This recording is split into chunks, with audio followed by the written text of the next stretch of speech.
नमस्कार। चुनाव इंडिया में आपका स्वागत है और आज फिर हमारे साथ हैं देश के एक जाने-माने सेफोलॉजिस्ट, चुनाव विश्लेषक जय मुर्मू। नमस्ते। जय, आज हम लोग बैठे हैं चर्चा करने के लिए दक्षिण के एक राज्य कर्नाटक में विधानसभा चुनाव हो रहे हैं, उस पे बात करेंगे। कर्नाटक की बात करें तो उसको कहा जाता है कि बीजेपी ने इसको कहा था कि दक्षिण का हमारा रास्ता यहाँ से खुलता है और पिछले 2 दशकों में 2 बार उनकी सरकारें भी बनी हैं, ठीक है, अलग-अलग तरीकों से बनी। इवन इस बार भी जो सरकार चल रही है, जो चुनाव हुए थे 2018 में, उसमें वो पूर्ण बहुमत नहीं ला पाई थी, 104 पर थी। फिर वो लोकसभा से के आसपास उन्होंने दूसरी पार्टियों से, अब सीधी बात है, कांग्रेस जेडीएस से लोग विधायकों को ला करके अपनी सरकार बनाई जो चल रही है। येदियुरप्पा हटाए गए, बोम्मई लाए गए।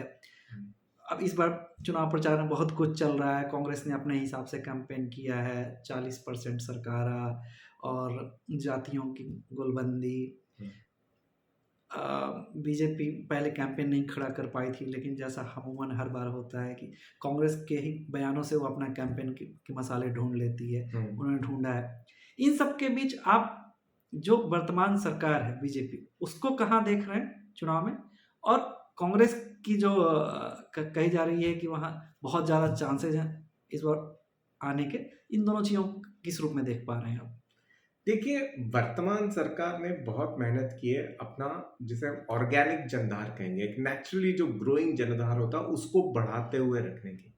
मतलब न केवल ऑपरेशन कमल से दूसरी जातियों के नेता को लाना, जो 2 उपचुनाव हुए जनता दल सेक्युलर के क्षेत्र में, वो भी बीजेपी ने जीते। वो उपचुनाव सिटिंग एमएलए की मृत्यु से हुए थे। वो ऑपरेशन कमल के द्वारा कोई लोग इस्तीफा देके गए वैसा नहीं था। तो वहां पे भी समझो सीरा एक लोग विधानसभा है तुमकुर जिले में, सिटिंग विधायक जो था उसकी मृत्यु के बाद उपचुनाव हुआ जेडीएस का तुमकुर था। ये एरिया तो विशुद्ध रूप से कहा जाता है वो क्लिग्गा और जेडीएस का है। बिल्कुल। और वहां पे बीजेपी ने मेहनत की, एक भूतपूर्व सांसद के लड़के को टिकट दिलवाया, कमल के चिन्ह पर जितवाया। कहीं ना कहीं बीजेपी ने एक योद्धा के तर्ज पर अपना जनधार बढ़ाने की कोशिश की, और वो कैंडिडेट लिस्ट से पिछले 3-4 साल के बर्तन से वो साफ दिख रहा है कि बीजेपी ने वो मेहनत की है। 40% सरकारा, देखो हर चुनाव में हर दल पर भ्रष्टाचार के आरोप लगते हैं। मैंने कल एक चैनल पे कहा कि आरोप पहले भी लगे हैं, लेकिन जीतने और हारने वाले का अंतर फिर भी 3% वोट ही रहा है। मतलब मुझे नहीं लगता कि उससे मुद्दा बनता है, लेकिन कोई बड़ा स्विंग होता है ऐसा मुझे नहीं दिख रहा है। लेकिन एक तरफ ये भाजपा का बढ़ता हुआ जनधार, एक मैं जिसको सिंसियर और ऑनेस्ट अटेम्प्ट कहूंगा। दूसरी तरफ कांग्रेस का एक स्थायी और टिका हुआ जनता।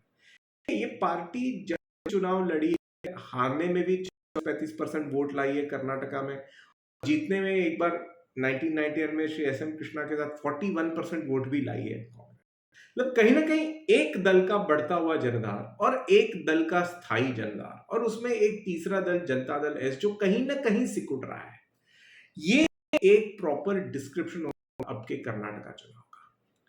इस चुनाव को आप किस रूप में देख रहे हैं? चुनाव वहाँ किस तरीके से लड़ा जा रहा है? देखिए, ये हम सब मानते हैं कि इंडिया में, भारत में किसी भी राज्य में चुनाव हो, हर पार्टियों का एक अपना अपना जातीय जनाधार है, राज्यवार। वहाँ भी है। सबको पता है कि वहाँ एक लिंगायत जो है, हिंदू धर्म से अलग होकर एक अलग ग्रुप बना, 14 जातियों का मिश्रण है, वो बीजेपी के पास है। वो कलिग्गा जो है नंबर 2 पे पकड़ रखते हैं सामाजिक आर्थिक सब चीज़ों, वो जेडीएस के पास है, लेकिन सेलेक्टेड पॉकेट्स में, सेलेक्टेड जिलों में है। ओबीसी में बहुत है, सिद्धारमैया कुर्बा जाति से आते हैं जो के पास हैं।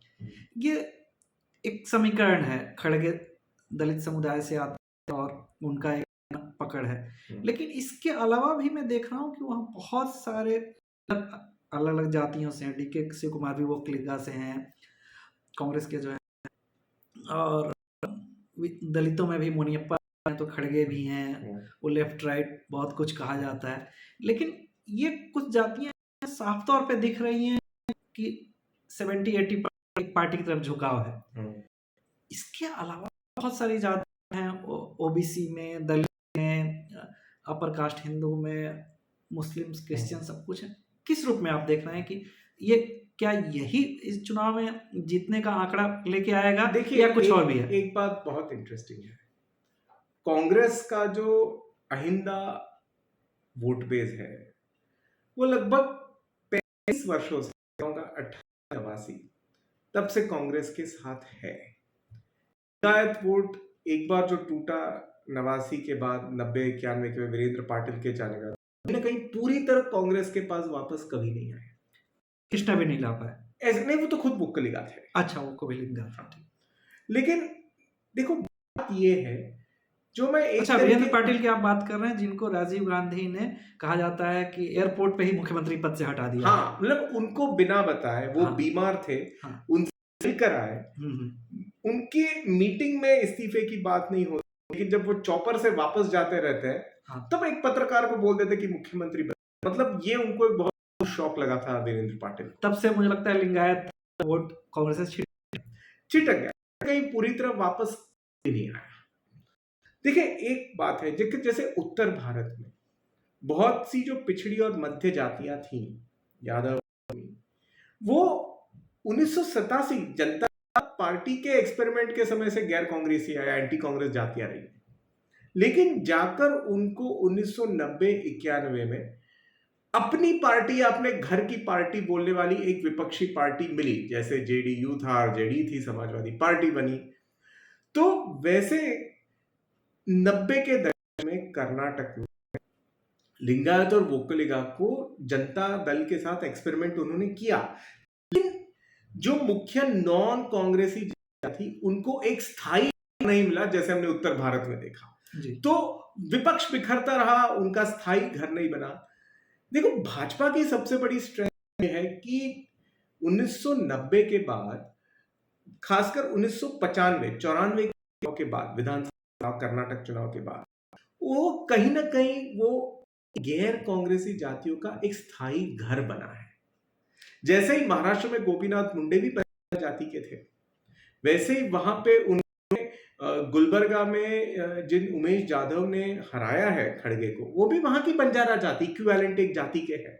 तो जिन छोटी जातियों या जिन जातियों का घर कांग्रेस नहीं है, उनको एक घर देना और उनसे एक स्थायी गठजोड़ बनाना, ये फाइनली बीजेपी में संभव हुआ। मतलब हम संख्या बल में छोटी जाति की बात कर रहे हैं कि हर वर्ग में आप विद इन हिंदू में ही जो वहाँ की सवर्ण जातियां हैं, उसमें लिंगायत हैं, ब्राह्मण्स हैं, ठाकुर तो वहाँ कम है, फिर भी उसमें से कौन किस तरफ है। अगर ओबीसी में बात करें तो कुर्बा है, तो बंजारा भी हैं, और भी जातियां हैं। दलितों में भी जैसे वहाँ लेफ्ट का प्रतिनिधित्व मोनिया करते हैं, तो राइट का प्रतिनिधित्व खड़गे करते हैं, और जो राइट वहाँ कहे जाते हैं कि जो बौद्ध धर्म को थोड़ा अच्छा फॉलो करते हैं, वो एक पहले से भी बहुत सारी चीज़ चली आ रही है उनके सामाजिक ताने बाने में।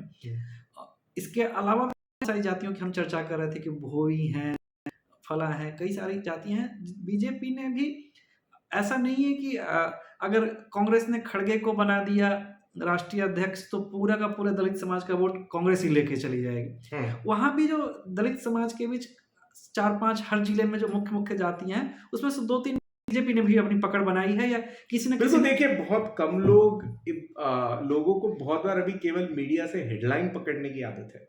बहुत कम लोग जानते हैं कि ये मुंबई का जो प्रशासन हुआ, उसमें उप मुख्यमंत्री एक गोविंद करजोड़ हैं, जो लगातार मुढ़ोल से जीतते हैं, और आतंकवादी के हैं जिसको कर्नाटक में एससी लेफ्ट माना जाता है। ये एक बहुत, मतलब ये बिल्कुल नजरअंदाज हो जाता है। ये कहीं ना कहीं बीजेपी के सोशल इंजीनियरिंग का फ्रूट है। आज बहुत सी एससी लेफ्ट जातियां बीजेपी को प्रेफर कर रही हैं। मतलब बीजेपी ने पिछले 3-4 सालों में सोशल इंजीनियरिंग की है वहां पे, बिल्कुल की है, लेकिन उसको यूपी और गुजरात के सोशल इंजीनियरिंग की तरफ पब्लिकली नहीं मिले, लेकिन बिल्कुल की है। अक्सर मीडिया होता है, जैसे ही कर्नाटक के सोशल इंजीनियरिंग तो मैंगलोर, कोस्टल कर्नाटका, आरएसएस, हिंदू, तो उस पर ही आ जाते हैं। वो ये नहीं देखते कि बीजेपी ने एक्चुअली जातिवार अपना जनाधार बढ़ाने के लिए क्या किया है। निश्चित रूप से काम हुआ है जो लोगों को समझ में नहीं है। मतलब उन सामाजिक व्यवस्था जाति जोड़ने, उसमें से लीडर्स को उठाया, उन्होंने पिक किया है और उनको व्यवस्था में बिल्कुल मुख्य देखो, धारा में लाया। अब मैं कहीं ना कहीं इसमें मीडिया का है। जैसे कि मैंने कहा कि करजोल जो है वो मानव जाति से, एससी लेफ्ट से, रेड्डी ब्रदर, रेड्डी, अरे सब लोग भूल जाते हैं कि रेड्डी ब्रदर के साथ जो उनका छोटा ब्रदर है श्यामलू, वो वाल्मीकि जनजाति का है।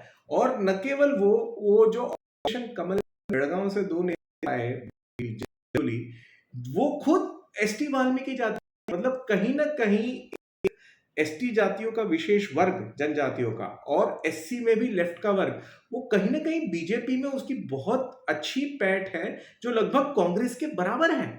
ये समझना जरूरी है। अगर हम देखेंगे कि अगर बीजेपी को अच्छा आंकड़ा क्यों आया, वो कांग्रेस एक समय जैसा छोटी जातियों में अपना वर्चस्व रखती थी, वैसा बीजेपी ने शायद बना लिया है। इसी तरह हम ओबीसी समाज के बीच में आए। वहाँ ओबीसी समाज में सिद्धारमैया कुरबा जाति से आते हैं, एक बड़े लीडर माने जाते हैं। हाँ। मैंने कई जगह देखा कि जो उनके कुरबा समाज के जो मठ हैं, वो भी सिद्धारमैया को काफी वो महत्व देते हैं। हाँ। और हैं क्योंकि मठों, हर जाति का अपना अपना मठ है, अपना हाँ। सिस्टम है कर्नाटक। और देखा भी जा रहा है चुनाव में कि बड़े बड़े नेता मठों की यात्रा कर रहे हैं, आशीर्वाद ले रहे हैं। साथ में ये कि कुरबा कहीं ना कहीं कहा जाता है कि सिद्धारमैया को भगवान की तरह मानते हैं, कि आप कहीं जाएं और किसी छोटी कस्बे में और कुरबा जाति के लोगों से मिलें, उनके सामने सिद्धारमैया का नाम लें, तो वो चप्पल और जूते उतार के तब उनके बारे में बात करना शुरू करते हैं। इतना महत्व देते हैं उनको कि अरे वो तो मेरे भगवान है। मुझे नहीं लगता है कुरबा जाति कांग्रेस को छोड़े सिद्धारमैया की वजह से, लेकिन बाकी ऐसा नहीं है कि सिर्फ कुरबा जाति ही है। नहीं, देखिए बाकी ओबीसी में क्या है? हाँ, देखो बाकी जातियां भी हैं। गोल्ला है, जिनको मतलब जी श्री एच.डी. देवेगौड़ा कहता है कि मैंने इनको आरक्षण दिया। फिर इडिगा है। अब इडिगा में आपके पास ये लोग हैं जो उत्तर कर्नाटक, अगर बीडर का इलाका देखें तो एक गुट्टेदार परिवार कांग्रेस को छोड़ के आया था, मलकैया गुट्टेदार, उनके भाई सुभाष गुट्टेदार। वो अभी भी सुभाष अपने भाई पिछली बार चुनाव हार गए, फिर भी अब की वो चुनाव लड़ रहे हैं वहां से। वैसे ही आप अगर श्री येडियुरप्पा के अपने जिले में आए शिमला में, तो वहां पे सब लोग भूल जाते हैं जो वहां पे कुमार बंगारप्पा लड़ रहे हैं, वो कांग्रेस के वरिष्ठ बिलावान नेता श्री एस बंगारप्पा उनके हैं।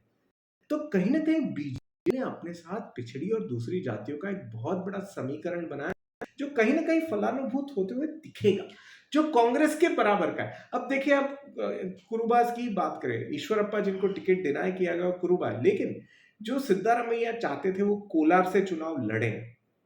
कांग्रेस का आंतरिक सर्वे ही कह रहा था कि वो कोलार में चुनाव हार सकते हैं, और आज की तारीख में कोलार में कॉन्टेस्ट कौन दे रहा है? हम ये नहीं कह रहे जीत रहा है, लेकिन दे रहा है कंटेस्ट, वो बीजेपी का वार्थुक प्रकाश दे रहा है, जो अपने आप में कुरुबा है। तो ये एक बहुत इंटरेस्टिंग समीकरण कि दोनों, जो पहले केवल कांग्रेस के पास होता था एक और छोटी जातियों का नेटवर्क और एक कमिटमेंट, वो मोनोपोली कहीं ना कहीं तोड़ी गई है, वो भाजपा के पास भी है। इसी तरह हमारा वो कलिग्गा पे, वो कलिग्गा एक समर्थ जाति है तो एग्रीकल्चर बेस्ड काश्तकार जाति है। कहा जाता था कि उस पे देवगौड़ा फैमिली उसी से आते हैं तो अच्छी पकड़ है, लेकिन वो उनका एक पॉकेट है। बेंगलोर से बाहर निकले तो कुछ जिले, तुमकुर, हासन, ये सब उनके पॉकेट्स हैं। बाकी कलिग्गा हैं भी उसी एरिया में ज़्यादा, लेकिन सारे के साथ जेडीएस के साथ ऐसा नहीं कहा जा सकता। और जो अभी पीछे बात हुई कि जो 4% का जो आरक्षण था मुस्लिम में पसमानदाओं को हटा करके बीजेपी ने कहा कि हम वो कलिग्गा को 2% लिंगायत को देंगे। क्या फायदा इस चुनाव में मिल पाएगा बीजेपी या अगले चुनाव की तैयारी? नहीं, देखिए इस चुनाव में तो लग रहा है कि वोकलिगा वोट बहुत सा जेडीएस के साथ जुड़ा हुआ है। बीजेपी ने मेहनत बहुत की है। सुमालता जो अमरीश, स्वर्गवासी अमरीश की पत्नी है, उनसे पूरे मंड्या जिला जो वोकलिगा का गढ़ है, वहां पे उनकी बैकिंग मिली है बीजेपी को। बहुत से जगह उन्होंने पहले भूतपूर्व जेडीएस के सांसद की पत्नी, रिश्तेदारों, नेताओं को भर के टिकट दिया है। चिक्कबल्लापुर ऑपरेशन कमल में आए उठाकर, वो खुद एक वोकलिगा है। तो एक जम के बीजेपी ने मेहनत तो की है, लेकिन कहीं ना कहीं विधानसभा चुनाव में लोगों का तर्क रहता है कि क्षेत्रीय दल है, जेडीएस, देवेगौड़ा का भी आखिरी चुनाव है कह रहे, तो एक सहानुभूति रहेगी। लेकिन पिछले लोकसभा में हमने क्या देखा कि एक डीके शिव कुमार की भाई की सीट को छोड़कर बाकी सब कुछ बीजेपी ले गई जी। Including वोकलिगा seats. तो कहीं ना कहीं वो एक पैटर्न शायद आगे भी जारी रहेगा। बीजेपी ने अभी केवल उनको सिग्नल दिया है कि ठीक है, आप अभी हमारे साथ ना हो, लेकिन आगे के हमारा सिग्नल हमारे साथ। तब आप अगर और आगे बढ़ाऊं तो ऐसा कह सकते हैं कि लोकसभा चुनाव में उसका फायदा ना मिले, लेकिन लोकसभा में मिलेगा। बिल्कुल मिलेगा, बिल्कुल। और ये ऐसा कर्नाटक का इतिहास भी देखें तो जो पार्टी विधानसभा में जीती है अच्छे बहुमत में, लोकसभा में उतनी अच्छी सीटें उसकी नहीं आई हैं, सामने वाली को भी आई है। इवन लास्ट देख लें 18 में बीजेपी सिंगल लार्जेस्ट थी, लेकिन वो 104 पे ही रुक गई थी। तो सरकार कांग्रेस और जेडीएस की ही बनी थी, और उसके तुरंत बाद जब लोकसभा चुनाव हुए तो उसमें बीजेपी ने मैक्सिमम सीटें जीती। तो इस हमारे चुनाव इंडिया के हमने जातियों पे कर्नाटक पे चर्चा करी, कर्नाटक की जातियों की चर्चा करी, कर्नाटक चुनाव पे चर्चा करी। हम अभी इसके बाद आपको कुछ और मुद्दों पे भी चर्चा करेंगे, और इस पे हमारे साथ रहेंगे देश के जाने माने चुनाव विश्लेषक जय मुरुग। धन्यवाद।